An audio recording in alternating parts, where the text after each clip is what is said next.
Muara sono, Teluk Naga. Iya. Oh, jadi pengedaman ini yang nyurah Agung Sedayu ini. Oh, jadi ini Pulau Cangkir mau didam nih. Enggak, maksudnya buat enggak didam pakai batu enggak. Ya, maksudnya dipakai itu gitu. Iya.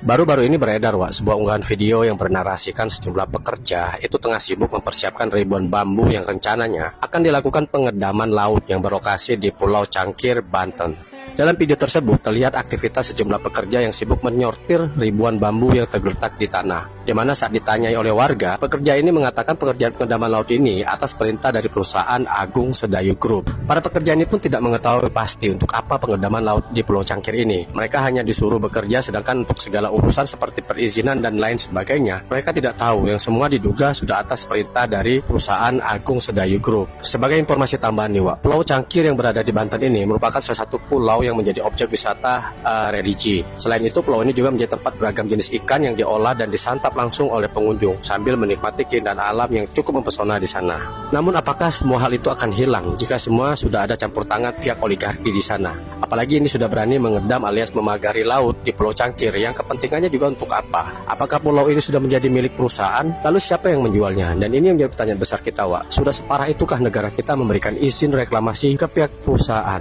tanpa memikirkan dampaknya di kemudian hari? Nah, gimana nih pendapat kalian nih, Wak? Silahkan ya tulis komentar di bawah ya.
Assalamualaikum warahmatullahi wabarakatuh, Sobat RH sekalian.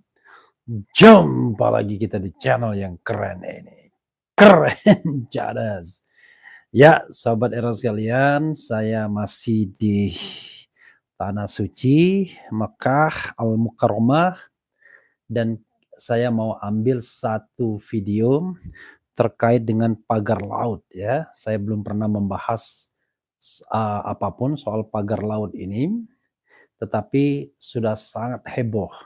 Bayangkan ya, kalau kita lihat pasal 33, bumi, air dan kekayaan alam yang terkandung di dalamnya dikuasai oleh negara dan digunakan sebesar-besarnya untuk kemakmuran rakyat.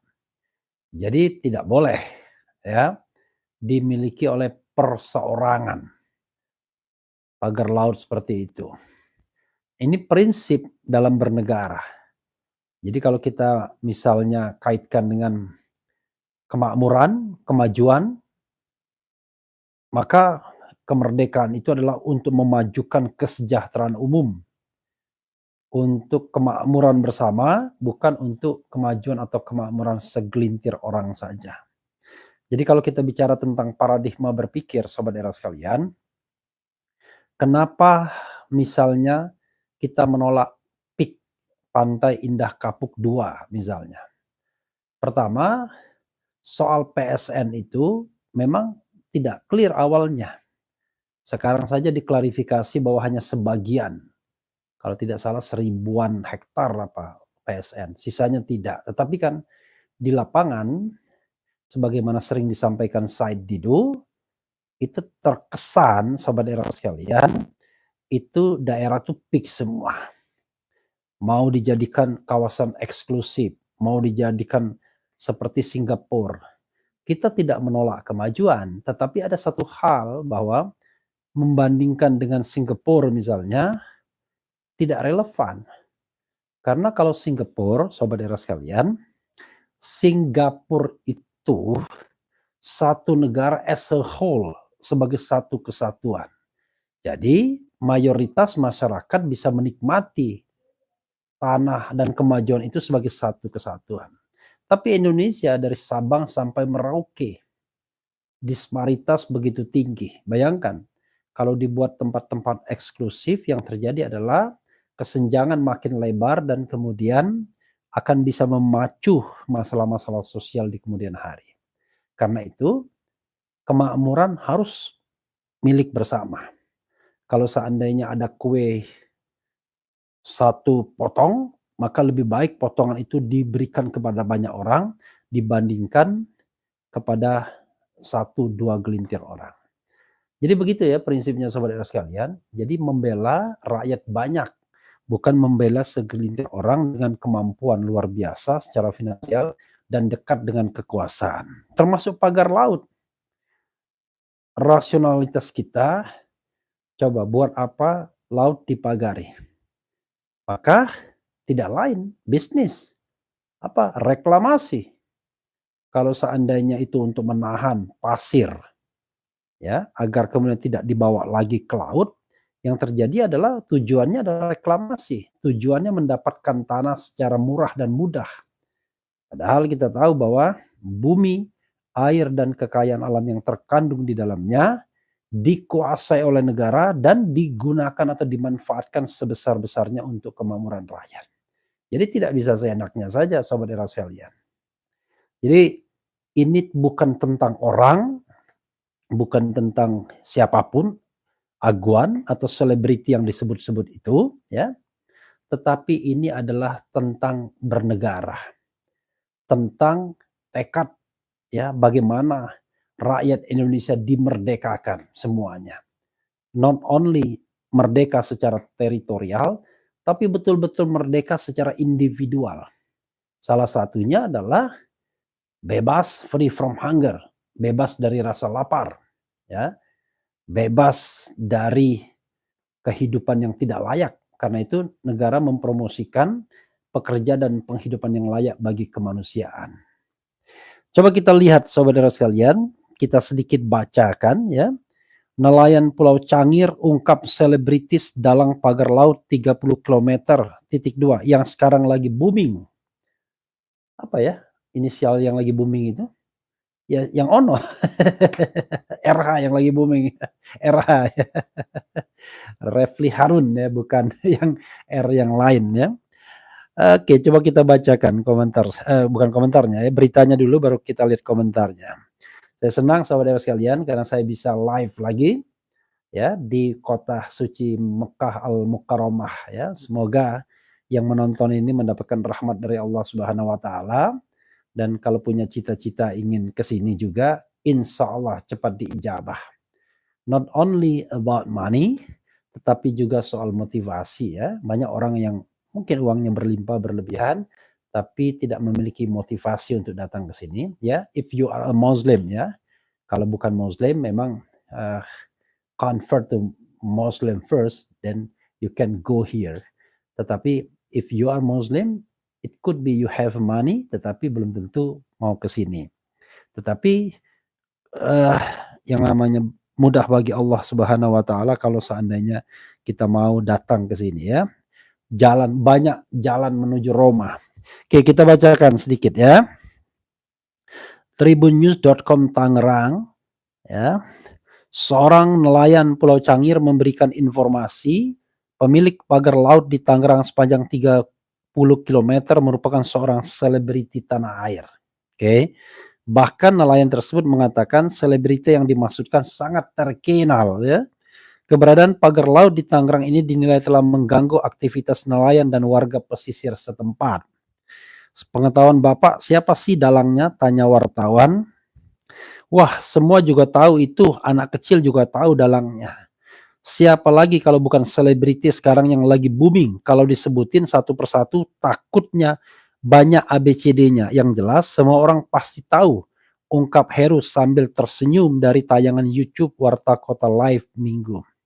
And then the question is, siapa selebriti yang terkenal booming? Dan pasti yang berbisnis dong, ya. Kalau nggak berbisnis kan nggak mungkin dia pagar-pagari laut tersebut. Heru mengatakan telah mengetahui pemasangan pagar laut cukup lama. Heru shock saat mengetahui ada pemasangan pagar bambu di laut, namun tidak pernah ada pemberitahuan dari pemerintah daerah. Kalau memang buat budidaya di laut, itu ada spek masing-masing. Misalnya budidaya kerapu ada panjang, lebar, tinggi. Budidaya kerang hijau rancangannya bukan begitu. Saya juga budidaya kerang hijau, misalnya spek menangkap cumi atau udang. Bukan begitu kayak bagan apung, makanya bukan alasan pagar itu dibuat budidaya masyarakat. Saya rasa jauh dari harapan masyarakat, ungkap Heru. Ya, ada yang mengatakan pagar itu untuk menahan yang namanya pasir pantai agar tidak balik ke laut, sehingga itu akan menjadi cikal bakal reklamasi atau penambahan lahan, ya. Sejak awal pembangunan pagar laut tersebut tidak pernah ada sosialisasi dari siapapun. And the question is, kalau seandainya ini tidak dilakukan oleh pemerintah tetapi dilakukan oleh seorang selebriti, wah luar biasa. Dia bisa memiliki laut, ya. Padahal tidak ada orang paling kaya di Republik Indonesia ini pun yang bisa membeli laut, karena laut itu belongs to the republic, belongs to the people, belongs to Indonesian people yang berjumlah 270 juta lebih, ya. Not belongs to even Prabowo himself, ya. Hingga akhirnya Heru dan warga setempat pun bertanya langsung ke pekerja yang membangun pagar laut tersebut. Harusnya awalnya koordinasi dulu, sosial dulu ke warga sekitar. Kan ada masyarakatnya di sini. Gimana nih masyarakat, kita mau bikin pagar biar ada hasilnya, pemberdayaannya, paling tidak kan ada masukan. Itu salah besar, kata Heru. Perihal upah dari pekerja yang diminta untuk membangun pagar laut, Heru punya bocorannya. Ternyata bayaran pekerja tersebut adalah ratusan ribu sehari. Kalau menurut taksiran upah kalau standar pekerja Tangerang Utara sekitar 100 sampai 125 ribu per hari. Saya dengar juga ada yang borongan, ada yang upah harian, paling tidak dia kejar target, ujar Heru, ya. Biasanya penguasa atau pengusaha seperti ini kejar target seiring dengan kekuasaan yang dia punya, ya. Jadi dia takut tuh kalau kekuasaan berganti kemudian not in favor terhadap bisnisnya, makanya dikejar sedapat mungkin. Itulah di Indonesia kalau yang namanya pengusaha itu berbisnis karena dekat dengan penguasa, not because of his professionalism, but because, ya, he is inside, ya, the positions to the government, ya, of the government. Jadi government inside, ya, di dalam government. Tetapi tentu kita minta governmentnya nggak begitu dong, ya. Oke, ditanya harapan ke depannya, Heru meminta kepada KKP. KKP itu adalah Menteri Kelautan dan Perikanan, ya, KKP, ya, agar segera mencabut pagar laut tersebut. Luar biasa, ya, berani nggak masalahnya? Harapan saya sih simple, cabut lagi seperti semula. Ngapain ditunda-tunda kelamaan, 20 hari lagi ditunda, nanti masuk angin lagi, nggak jadi lagi. Kegiatan itu bukan 1-2 bulan, 5 bulan mah udah ada. Bukannya nggak tahu, saya pernah dari awal dia survei ke sini, pernah sidak, tapi kok nggak ada tindak lanjutnya, pinta Heru. Yang masangnya siapa? Dia yang cabut, jangan sampai ngebebanin masyarakat lagi yang nyabut, apalagi sampai TNI Polri yang nyabut, malu-maluin. Kalah berarti sama perusahaan swasta. Negara kalah sama perusahaan swasta, sambungnya. Jadi yang namanya land hungry, penyakit lapar ini luar biasa, ya. Bantahan PIK 2, Pantai Indah Kapuk 2, angkat bicara soal pembangunan pagar laut sepanjang 30,16 km di perairan Tangerang, Banten. Manajemen pengelola PIK 2, Tony, menyatakan pagar laut tersebut bukan dibuat oleh pihaknya. Ya, itu bukan dari kami. Pihak kuasa hukum kami nanti akan menjelaskan detailnya, kata Tony, ditemui di PIK 2 Tangerang Minggu. Tony mengatakan polemik proyek strategis nasional PSN PIK 2 saat ini terjadi karena minimnya edukasi terhadap masyarakat. Saya pikir mungkin kurangnya pengetahuan, kurangnya edukasi ke beberapa teman-teman yang sedikit berbeda ini, bahwa memang PSN ini dianggap seluruh PIK 2 itu PSN. Ternyata itu kan tidak, kata Tony. Ia menerangkan hanya sebagian kecil dari kawasan yang ada di PIK 2 yang ada di Tangerang Utara sebagai PSN. Mungkin mereka memahaminya semua PIK 2 PSN sehingga menjadi polemik. Seharusnya tidak ada masalah, katanya. Ya, sahabat era sekalian, pertanyaannya adalah, ya, sebagaimana disampaikan Said Didu di Refli Harun Channel juga, ya, memang PSN itu sebagian kecil saja dari PIK 2, tetapi mantra PSN itu digunakan untuk membayar atau mengganti rugi secara murah tanah-tanah rakyat. In the name, ya, PSM, ya, in the name of PSM, on behalf PSM, kemudian masyarakat digusur. Itu persoalannya. Jadi kalau misalnya bukan PSN, ada mantranya, ya sudah, jual beli biasa saja. Dan juga tidak boleh ada sebuah, katakanlah, kelompok masyarakat yang hidup secara eksklusif dengan mengambil tanah orang. Jangan lupa bahwa banyak sekali rakyat kecil yang hidup di area yang dinamakan PIK 2 tersebut. Ya, mereka sudah hidup lama di situ. Mereka juga bergantung pada alam. Mungkin mereka nelayan, mungkin juga mereka mengandalkan kegiatan ekonomi yang lainnya, dan mereka kemudian harus rela menyerahkan tanah. Padahal laut milik bersama, bisa untuk sumber rezeki, ya, sesuai dengan aturan tentunya, dan tidak boleh ada pencemaran lingkungan. Jadi sahabat era sekalian, who is the name? Saya kira saya tidak punya kapasitas untuk reveal the name, tetapi kita bisa membayangkan kalau clue-nya adalah selebriti, ya, kemudian lagi booming, kemudian yang berbisnis, maka harus tambah yang dekat dengan kekuasaan pastinya. Karena yang seperti ini hanya orang yang dekat dengan kekuasaan yang berani melakukan ini. Pertanyaannya adalah, adakah kemudian linknya kepada penguasa atau pengusaha yang melakukan bisnis di PIK 2 misalnya? Ini kan juga harus dilihat. Jangan sampai kemudian seolah-olah pihak lain yang terlibat, tetapi kemudian ada kaitan, ikatan, ada kolaborasi, ya, ada cooperation di antara berbagai pihak tersebut, hanya berbagi peran saja, yaitu division of labor. Sahabat era sekalian, negara harus adil, ya, negara harus hadir untuk semua orang, tidak hanya adil dan hadir untuk sekelompok orang saja, atau hanya untuk mereka yang mendukung kekuasaan. Karena misalnya Prabowo Subianto sebagai presiden itu disumpah untuk menjadi presiden Republik Indonesia, bukan presiden para konglomerat, bukan presiden para cukong, bukan presiden para selebriti atau presiden pendukung saja, ya. Kalaupun ada orang yang memilih di luar pemerintahan bersikap kritis, itu adalah constitutional right, hak konstitusional, ya.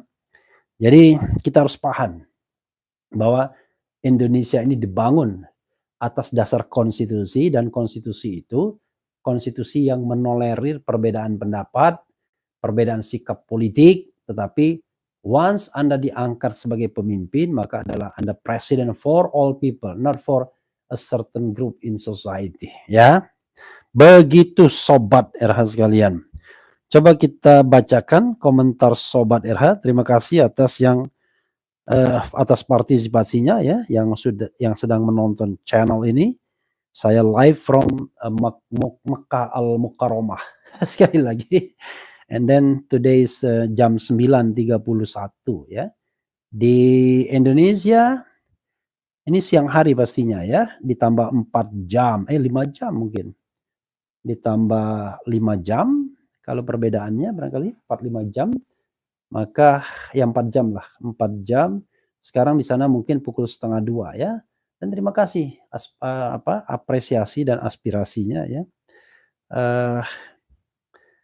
Terima kasih karena banyak yang lagi menonton tayangan ini ya. Oke, coba kita bacakan komentar Sobat RH sekalian ya. Oke, coba kita bacakan. PIK 2 itu adalah bentuk keserakahan pejabat di negeri ini. Pejabat serakah hanya akan membuat rakyat Indonesia sengsara. Tolak dan adili para pejabat serakah di negeri ini. Kemudian mau tak buat tempat wisata itu. Warga Tanjung Priok siap mengulang tragedi 98. Jangan begitulah. Kalau kita bisa selesaikan dengan cara baik-baik ya, tanpa harus menumpah darah, itu jauh lebih baik ya. Segala urusan itu bisa dibicarakan, apalagi kalau penguasanya itu bertindak sebagai bapak bagi seluruh rakyat, bukan bapak bagi orang tertentu saja ya. Seleb terkaya di Indonesia adalah Refli. Refli Ahmad. Ada nggak ya selebriti yang namanya Refli Ahmad ya? Adanya Refli Harun, ini ngarang ya. Kalau background mah yang kaya di pihak Gigi, keluarga mamahnya jenderal. Oke. Kemudian minggir pemuja Mulyono, dalangnya yaitu itu juga aguan dengan Jokowi sebagai antek kapitalismenya ya. Ala Hanafia Lijaya, oke. Antek artisnya, oke. Oke ya. Jangan lupakan kasus Mulyono dengan laporan yang sudah bejibun. Tangkap artis itu.